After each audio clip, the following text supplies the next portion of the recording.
Greetings all. Ian Bremmer here in the middle of a very busy Davos day two. I'd say a lot of things going on right now. Number one, so much talk about the actual topic of the forum, the fourth industrial revolution. Usually topics for the forum are kind of indifferent, fragmentation and resilience, constructive resilience, not so fragmented, and mean everything and nothing no one ever really talks about. This time they're addressing a real issue, which is the idea that technology is becoming so pervasive and moving so fast in industry across the world, not just in IT, that it's actually going to disrupt and subvert societies, hollow out jobs, the end of work, and in some ways undermine states.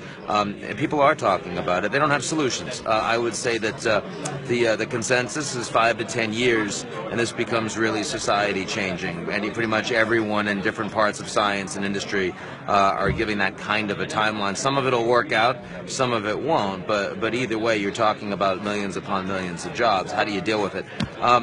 I guess first of all, I would say you don't deal with it.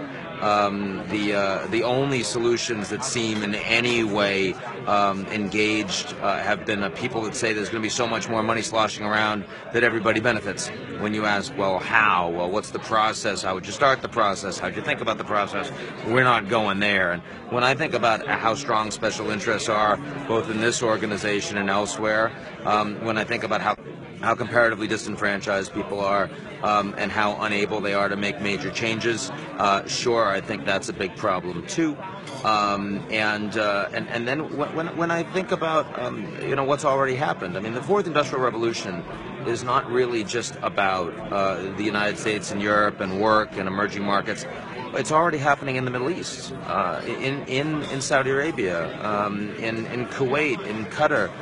Technology has taken away not work, but what they have, which is energy. And because of the technology revolution in the United States around unconventional energy development, suddenly the thing they had of greatest value that actually provided legitimacy for these governments and social cohesion to some extent for these states over a very short period of time has gone away, and the reactions have been completely unconstructive.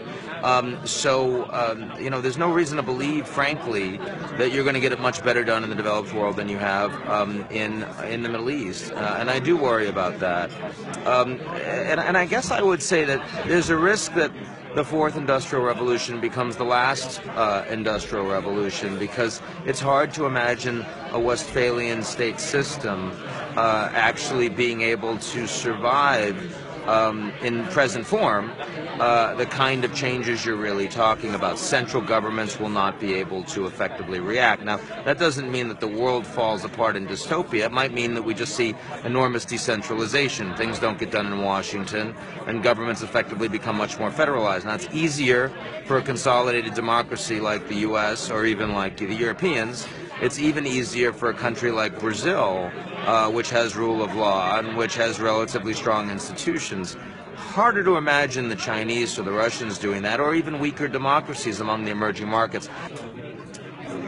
So I think that's going to play out around the world over the coming years. It's going to be very interesting indeed. Beyond that, I would think the other big thing that's happened today is just it's so obvious that Germany has lost the plot on the refugees. They're going to have to back off.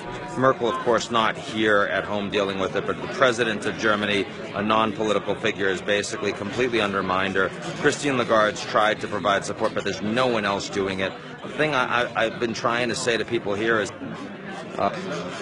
when the wall came down, the United States was there, and so was everyone else in the West. Walls going up? Not at all. And that's probably the most disturbing takeaway from the West so far. Anyway, very interesting stuff. Lots going on tonight, and I'll talk